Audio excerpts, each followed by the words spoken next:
So first off, I want to take a minute to not apologize for being so late to my review of the Pulsar Feinmann mouse, as I really wanted to narrow down and give this mouse some quality time to decide, is it just a Pulsar X-Lite? Which, no, it's obviously not just talking about the holes, but there are a lot of differences here. And I wanted to get all the, okay, let me get it on the dock. I wanted to get all the butterflies and hype out of the way rather than just jumping on a clickbaited, get them views type of review here. I wanted to really be able to connect and decipher this mouse as a big Ergo fan and be able to share that with you guys so you can understand what you're going to be spending $180 on. Now, I first got to show you this incredibly cool unboxing experience here. Whenever you open up this mouse and pull the sides open, the mouse just kind of elevates up with these little tabs on the side. Now, don't be like me and try to tug and pull on that, as again, that's just supposed to make it look like the mouse is floating. You actually have this drawer underneath the mouse here where you can have your 8K polling charging dock, and then some extra goodies from your grips, your dot skates and stuff. Again, you just get a really nice unboxing experience, feeling like you're getting a really special product. But of course, that's just the packaging. Let's dive into the nitty gritty on the Pulsar Feinmann mouse and see what it actually is. So let's dive into dimensions, and I first want to show you the dimensions of my hand so you understand what I'm talking about whenever I'm gripping it, and hopefully you can relate by that if your hand's a little bit bigger or smaller. But I want to show you some raw dimensions of this mouse, not just the manufacturer's numbers. So I'm going to show you all the way around this with the caliper here, and starting off with the length. Looking at the length here, you can see we're getting right at 118. And then the grip, this is the lower grip, actually right down towards the bottom. And I'm going to flip it around and we'll get the top right up here by the buttons and right towards the top there. You can see just well, let me bring that in a little bit more, a little bit bigger right there. Now you do got that flare out up front right up here, right up on the front. Now on the back, of course, I'm going to do this from the bottom bit. You got that little flare out right down there on the back. And then if we look at our hump, going right from sensor, midpoint sensor and buttons, right there on the mid, you can see there is that. Up here, a lift off on our buttons. I'm going to try to get right up to the front down there. There is that distance. And then if we look at the fall off on the hump, which is pretty much right where these blue arrows are back there, here is that fall off. Now, one thing I want to do here real quick is get an X-Lite V3 and show you some of that as well. Let's make sure we're back to 0. Let's go ahead and get the length of this guy. So you can already see it's already bigger, right? It's longer right out of the gate. Let's go ahead and get that grip width. It's just slightly bigger all the way around, right? Let's get up by the buttons up here, try not to press in. Kind of the same up towards the top. How about this flare out on the back, which you're going to feel in your palm here. Again, just slightly bigger there.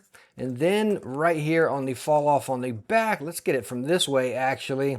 You can see the fall off of the hump. So as you're seeing, they're pretty similar, but yes, the Fine mouse is a little bit smaller. And if I hold them up like this, you're going to be able to see that quite a bit more. So you're seeing that tail end back there. Look at the distance of the length. That's the biggest thing you're going to notice here. Now, when you look at it this way, you can see, again, the minute differences as far as the width and everything. The biggest difference is that length. Now, what's really going to put all that into perspective is my thermal testing here, which is going to show you the grip points, where my hand is touching. Now, again, as I showed you the measurements of my hand, this will differ if your hand's smaller or bigger. But again, just giving you a comparison again from the X-Lite over here to the Feinmann, showing you the differences. So what I'm going to do is I'm going to get the Feinmann in my hand, which is pretty much how I always grip it. If you can see right here, sorry, I got a couple lights off here so you can see the thermal camera better, but you can see I'm not really bringing this one into the back of my hand, which I can. I'll show you here in a second. But primarily, I always danced around with it like this. I definitely was able to flick and dip it a whole lot more in my hand. So when I take this, I'm going to put it underneath the camera here, let it go, and you're going to see it's pretty much up on the front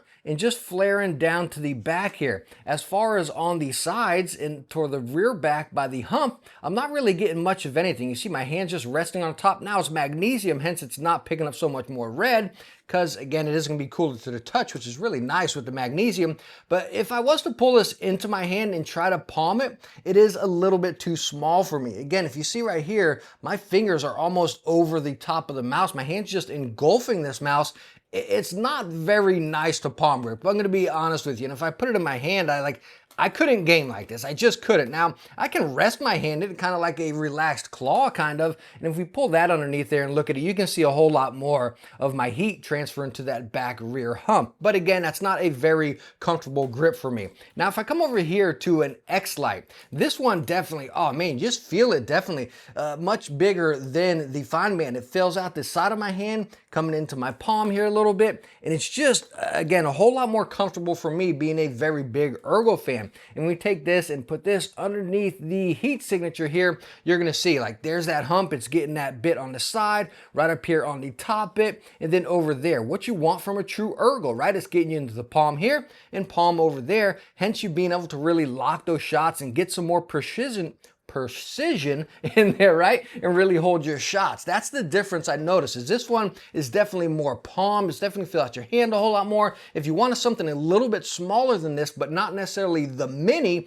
which is way too small, this is right in between. And I think it's gonna be a really nice sweet spot for people. So hopefully those heat signature tests really solidified what I was talking about there as far as the shape. But there's one other thing I really wanna talk about with this mouse that I want you to stay tuned here for, right? So with the regular X-Lite or ergo mouse, right, fully shelled here, when you put your hand on it, your hand pretty much conforms and just sits on it, right, all the way around from the top, pending the size, smaller or bigger, whatever, it sits on it. Now with the Fine mouse having these big holes, not like little small holes as we're used to on like Final mice or any other mice with holes on it, these are some of the biggest cutouts we've seen on a mouse. And when you put your hand on this right here on the middle, on my middle finger, it'll sink into these holes however I'm gripping it. If I'm getting up a little bit more close, it falls into those holes. If I'm gripping it a little bit back, it falls into those holes, making this mouse feel significantly smaller than, again, many other ergo mice. So yeah, it's smaller right out of the gate. We already covered that.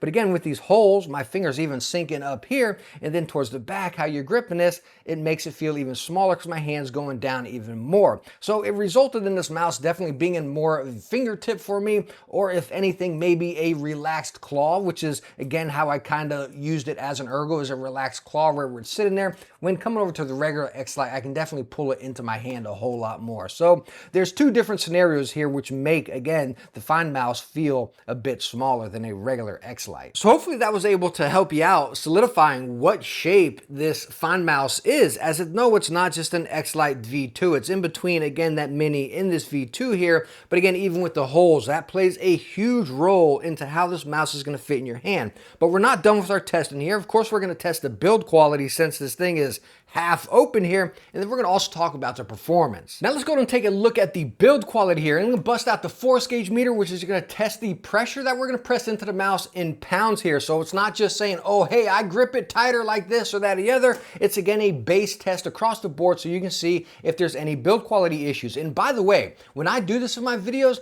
this is the first time I ever do this test. I don't do it in the background to test it or anything. I like doing this live with you guys so we can see it together. But I will tell you, as far as my base use with this mouse, I didn't notice any flex or issues whatsoever. But anyways, get into our test with the force gauge meter here. Pressing in on the side by the buttons, I'm not getting any flex. Let's go up here towards the front. Well, I am seeing a little bit of flex right there by that front button, right around, I would say 11 pounds. I doubt you guys can see it in the camera, but it's just a very mild amount. Now, again, I'm pressing 11 pounds. I'm pressing very firm here. Going to the back bit, no flex whatsoever. Now let's flip it around to the other side of the mouse here. We'll go up to, dang, 16 pounds. I'm not getting anything. Let's go up to the front of these buttons here. Maybe around 13. I'm seeing this flex in just a pinch, but again, 13 pounds, it's not budging whatsoever. Now, I want to check these little bars here just to see if it's built good. Again, with it not being very big, I don't think there's going to be much pressure on the back there, but I just want to see the build quality here. For the sake of this test, we'll go to 10 pounds. I'm not seeing any flex here. 10 pounds there. Down on the bottom, no flex either. Now, I'm not gonna lie to you, like that makes me nervous. As you can see, it's pretty darn thin and it is small, so it makes me nervous. But going up to 10 pounds and not seeing any flex whatsoever, very, very nice to see. Now, obviously the bottom is plastic, so there is going to be flex there, but if you're pressing in the bottom of your mouse, you're using it completely wrong. Like, no joke, it's really amazing how minimalistic the shell is of this mouse on a top or a bottom, but the build quality is top tier, one of the best out there. Now let's go and take a look at the weight, and I'm gonna stack it up to some other mice just so you can see how lightweight this mouse is. And taking the fine mouse, slapping it on here, we're getting 46.8. And by the way, I do have the bigger skates on her, which again, it does include the dots. So 46.8, going to the X-Lite. This is the V4, the newest one here. We're getting 54. Coming over here to an X2H, this is my custom version here. Slapping this on, we're getting 56. How about the Logitech Dex? Getting this one on, 58. Coming over here to a final mouse. Now I do have the grips and the bigger skates on the bottom of this one. We're getting 42.5. And then the Razer Death Adder or Viper V3, whatever Pro, 54.8. And talking about the weight of this one being so incredibly lightweight for an ergo mouse, it is perfectly balanced front to back. Like, it just feels truly natural in your hand. It feels very good, very nice and lightweight for an ergo mouse. Now let's take a look at the switches as far as the feel and then the sound test, which I'm going to kick it off with the sound test first. We're also going to stack it up to, again, my custom one, which has the Kale pink dots, I believe, not opticals. We got the V4, which has the opticals as well, and then over here as well. But with this being an open shell, I want to give you the difference. So we're going to do it a test on the two pads I've been using, being the Super Glide 2, the glass pad from Pulsar, which is butter smooth, and then the Pulsar Para Control cloth pad here. Yeah, I'm starting to look like a Pulsar fanboy here, right? Again, I absolutely love their mouse and their mouse pads. This is what I main here. So anyways, I'm going to take my microphone. I'm going to set it on a wicked cushion here to prevent any vibration from the surface. Let's get this sound test.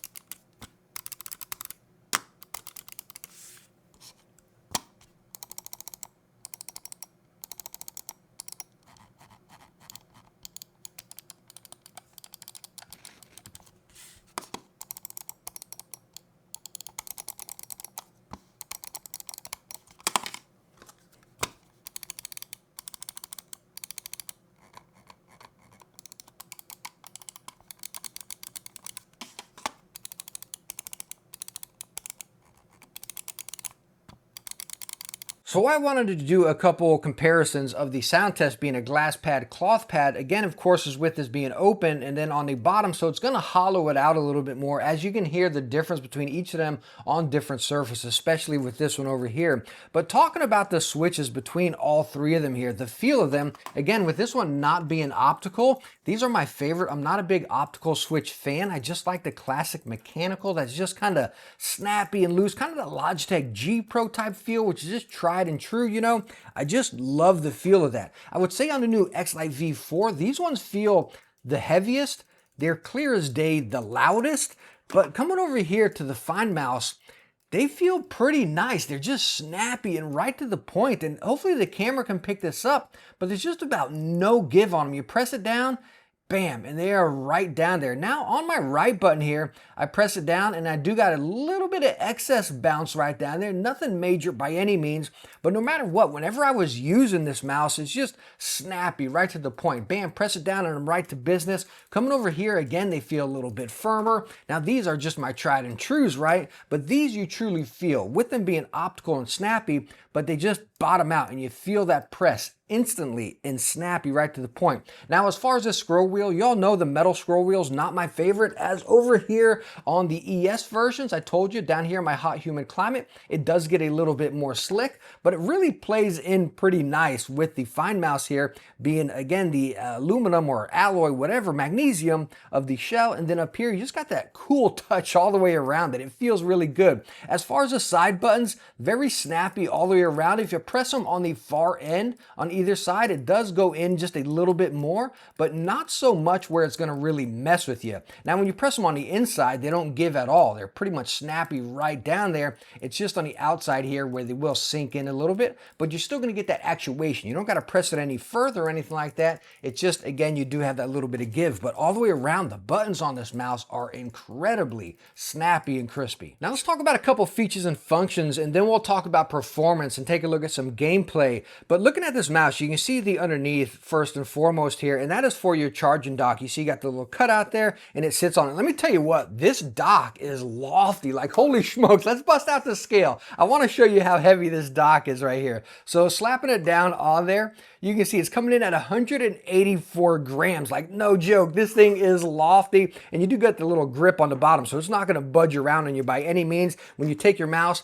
bam, it sits on it, just magnetizes. Now I will tell you, if you accidentally just kind of bump it, it will fall off on the bottom right there. So maybe put it somewhere a little bit more safe. I dropped this mouse a lot more times than I would like to admit, but again, it does sit on there pretty good if you got it in a good manageable place. Now underneath the mouse, you're looking at right down here, you got your little DPI button and then your on off switch. And this is the same as you're going to see on pretty much any mouse right down here, right? If you take these off, that's exactly what it's going to look like there. But to reduce the weight, they remove the switch and then the button right there, and you're just pretty much touching the mechanical bit right down there. So hopefully over time, like you don't have any issues with grease and gunk getting down there. I'm not too sure, but me personally, I kind of turn it on and off, and that's really it. I never really mess with the DPI. Oh, and by the way, you can see there is no charging port as far as a USB-C port to use it wired or anything like some other mice, but I state this in all of my videos, like who the heck uses a wireless mouse wired, right? Like just charge it at night and you're perfectly good to go. But this one having the dock, you really never have to worry about it. So